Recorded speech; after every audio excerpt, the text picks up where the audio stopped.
दोस्तों, नेतन्याहू के रचे हुए चक्रव्यूह में ईरान फंस चुका है।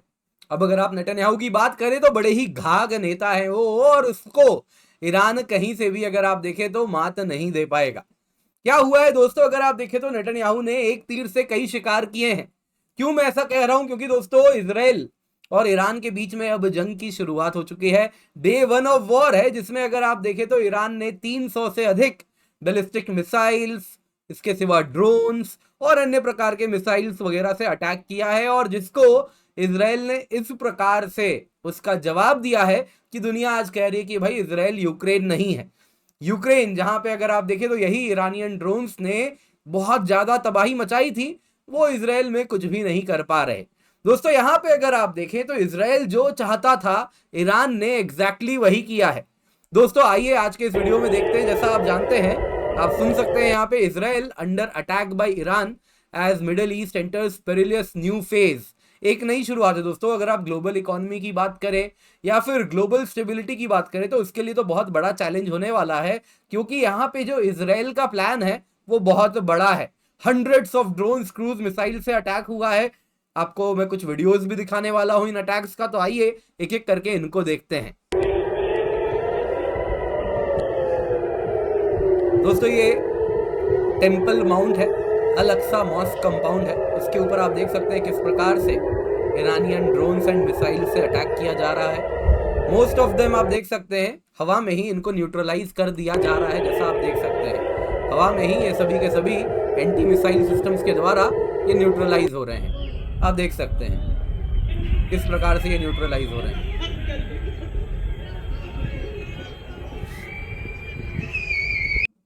दोस्तों, इसके सिवा कुछ मिसाइल्स अटैक जमीन तक भी पहुंचे हैं। आप देख सकते हैं।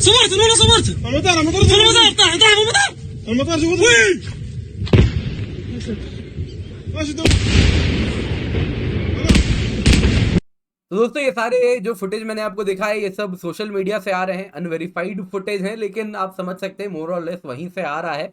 ऐसा लग रहा है, अलग-सा वाला तो क्लियरली दिख ही रहा है।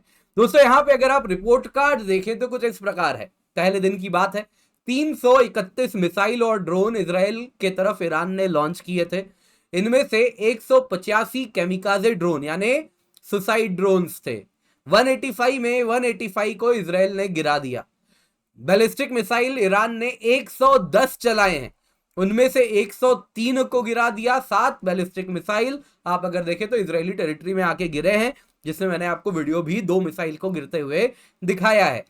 36 क्रूज मिसाइल, जो कि अगर आप देखें तो किसी भी एंटी बैलिस्टिक मिसाइल सिस्टम के द्वारा जितनी भी प्रणाली है उनके द्वारा इसको कहीं ना कहीं क्रूज मिसाइल बड़े डेंजरस बताए जाते हैं और उनसे बच पाना बड़ा कठिन होता है। लेकिन इजराइल ने 36 के 36 क्रूज मिसाइल को भी शूट डाउन किया है। दोस्तों, ये डे 1 में तो क्लियरली इजराइल बाजी मारता हुआ दिख रहा है, लेकिन यहां पे ईरान ने दोस्तों अगर आप बिग पिक्चर देखें तो एक बहुत बड़ी गलती की है। जो एग्जैक्टली इजराइल चाहता था, नेतन्याहू चाहते थे, कुछ वैसा ही ईरान ने किया है। क्यों मैं ऐसा कह रहा हूं, आइए आज के वीडियो में देखते हैं। इससे पहले आगे बढ़े, आप लोगों से निवेदन है वीडियो को लाइक कर दें, अलग अलग ग्रुप्स में शेयर कर दें, भारत संवाद को अवश्य सब्सक्राइब कर लें, बेल आइकन तो जरूर दबा दें। तो दोस्तों, ये जंग की शुरुआत क्यों हुई? क्योंकि ईरान को इजराइल ने प्रोवोक किया था। क्यों प्रोवोक किया था? अगर आप देखें तो इजराइल ने ईरान के सीरिया कॉन्सुलेट में स्ट्राइक किया था, जिसमें उसके 2 जनरल, 5 अन्य ऑफिसर और हिजबुल्लाह के भी एक सीनियर ऑफिशियल मारा गया था। यहां पे अगर आप देखें तो ये कहीं ना कहीं अब तक इजराइल इस प्रकार से कहीं ना कहीं नहीं, ये अक्टूबर 7 अटैक्स के बाद ही ये बदलाव आया है। इस प्रकार का एक्शन इजराइल नहीं लेता था। अब दोस्तों, इस प्रकार का एक्शन लिया है, इसके साथ ईरान को बुलावा दिया जा रहा था कि वो कुछ इस प्रकार की हरकत करे जो उसने कर दिया है। दोस्तों, क्यों ऐसा? आपको मालूम होगा, नेतन्याहू राफा इन्वेजन करना चाह रहे हैं। अगर आप इजराइल देखें और उसमें यहाँ पे गाजा स्ट्रिप है, तो गाजा स्ट्रिप के दक्षिणी छोर में आखिरी टाउन है राफा, जहां पे उनको इन्वेजन करना है। अब दोस्तों, उनके ऊपर बहुत ज्यादा इंटरनेशनल प्रेशर है, जिसके वजह से उनको कहीं ना कहीं एक दबाव बन रहा है। और इस वक्त अगर आप देखें तो इंटरनेशनल प्रेशर की वजह से राफा में वो कब इन्वेड करे कब नहीं करे, इसके बारे में सोच रहे हैं। अब दोस्तों, यहां पे अगर आप देखें तो ये जो इंटरनेशनल प्रेशर है, ये जो इजराइल के खिलाफ जा रहा था, इस वक्त पूरा का पूरा इंटरनेशनल कहीं ना कहीं सेंटिमेंट्स वो वापस इजराइल ने अपने तरफ मोड़ लिया है, जैसे ही ईरान ने इस प्रकार का अनप्रेसिडेंटेड अटैक इजराइल के ऊपर किया है। तो पहला शिकार तो यह हुआ कि इजराइल के प्रति सेंटिमेंट अब वापस वेस्टर्न वर्ल्ड का प्रो इजराइल हो रहा है, और राफा में वो जो ऑपरेशन करना चाह रहे हैं और यहाँ पे जो हमास ऑपरेट कर रहा है, जिसका वो अंत करना चाह रहे हैं, उसके तरफ वो कुछ आगे बढ़ रहे हैं। हालांकि यहाँ पे अगर आप मिलिट्री ऑफिशियल्स की बात करें तो उनका कहना है कि ये राफा इन्वेजन शायद फ्रूटफुल नहीं होगा, क्योंकि वहां पे कौन हमास है कौन सिविलियन है आइडेंटिफाई करना बड़ा कठिन हो रहा है।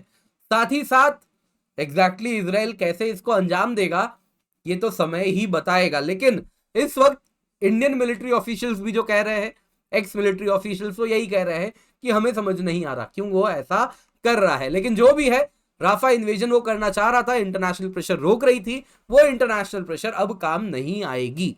दूसरी तरफ अगर आप देखें तो इजराइल के अंदर भी प्रेशर था। हजारों की तादाद में इजरायली प्रोटेस्टर सड़क पर आ गए थे। आप देख सकते हैं अप्रैल का ही ये भी न्यूज है। बात थी नेतन्याहू को हटाया जाए, नेतन्याहू काम ढंग से नहीं कर रहे हैं, उनको हटा दिया जाए।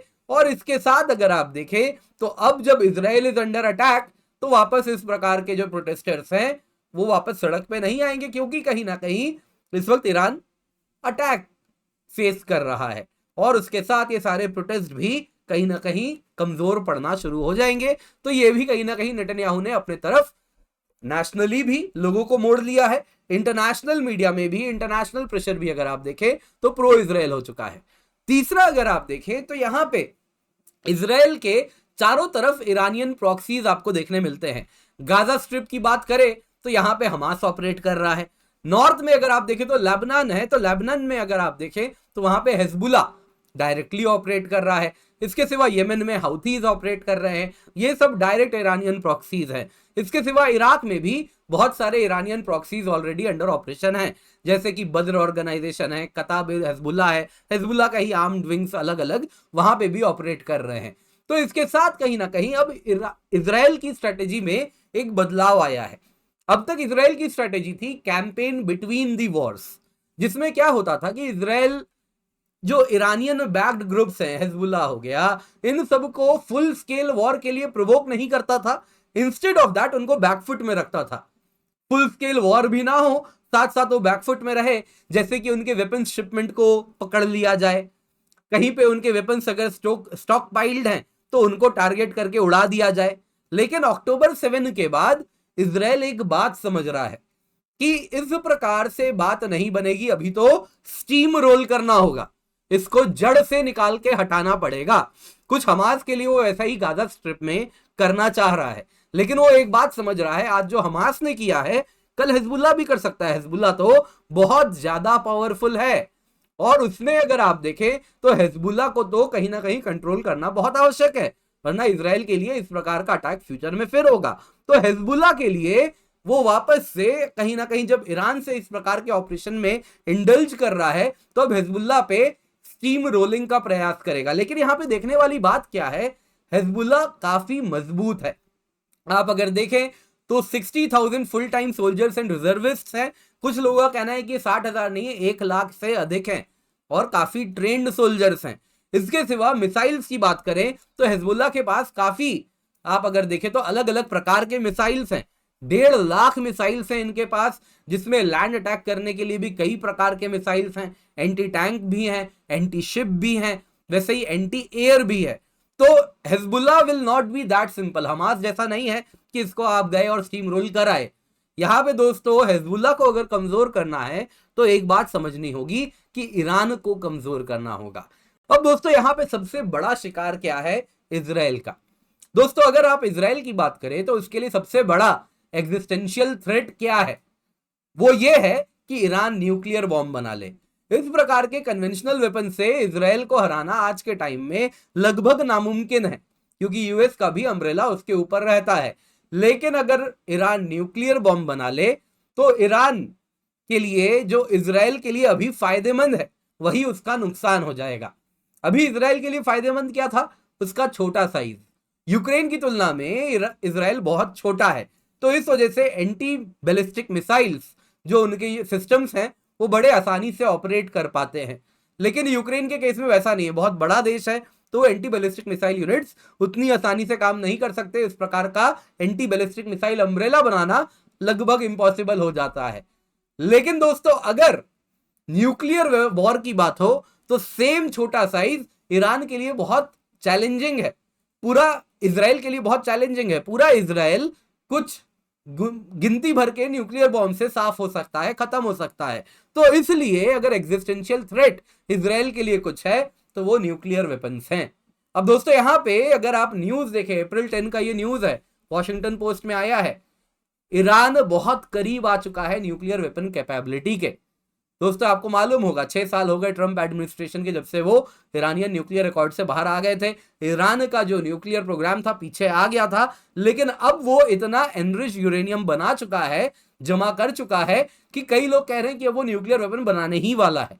और यही कारण है कि वेस्ट भी ईरान से परेशान होता जा रहा है। आपने देखा है, कुछ दिन की बात है, पहले की बात है, जब पाकिस्तान जो कि यूएस का ही एक प्रॉक्सी है, वहां से इजराइल पे, ईरान पे अलबद्र वालों ने किस प्रकार से हमला वगैरह करवाया था। वैसे ही अगर आप देखें तो जो पूरा का पूरा यूएस और ईरान का कन्फ्रंटेशन है वो भी बढ़ रहा है। और यहां पे इजराइल के लिए बहुत जरूरी है कि वो इस न्यूक्लियर कैपेबिलिटी को खत्म करे। इससे पहले भी ईरान ने जब न्यूक्लियर कैपेबिलिटी तेजी से बढ़ानी शुरू की थी तो उसके जितने भी न्यूक्लियर सेंट्रीफ्यूजेस थे जिससे यूरेनियम एनरिचमेंट किया जाता है, वो स्टक्सनेट के द्वारा उड़वा दिए गए थे। शायद आपने स्टक्सनेट वायरस के बारे में सुना होगा, कैसे वो सेंट्रीफ्यूजेस को इतनी तेज घुमाए कि वो अपने आप सारे के सारे सेंट्रीफ्यूजेस खराब हो गए और यूरेनियम एनरिचमेंट खराब हो गया। अब दोस्तों वो स्टक्सनेट के बाद अब ईरान को वापस से पीछे धकेलना आवश्यक है। पहले तो ईरान के न्यूक्लियर प्रोग्राम को स्टक्सनेट ने डिले किया है, लेकिन अब ईरान बहुत करीब है। और इसी में अगर आप देखें तो ईरान के न्यूक्लियर प्रोग्राम को टारगेट करना भी शुरू किया जा रहा है। इजरायली एयरफोर्स मैसिव ड्रिल कर रही है रिमोट टारगेट्स को हिट करने के लिए। एक्सपर्ट्स बड़े क्लियरली कह रहे हैं ये ईरान के न्यूक्लियर फैसिलिटीज को रडार में रखा जा रहा है। तो ये पूरा ऑपरेशन अगर आप देखें तो कहीं ना कहीं ईरान को प्रोवोक किया गया कि वो आगे से इस प्रकार का मिसाइल चलाए। अब बदले में इजराइल जवाबी कार्रवाई करेगा और उसमें Iranian nuclear facilities on radar तो ऑलरेडी देखने मिल रहे हैं। और इसके साथ अगर आप देखें तो आपने इस पूरे समीकरण में अगर आप देखें तो नेतन्याहू बड़े स्मार्ट निकलते हुए दिख रहे हैं।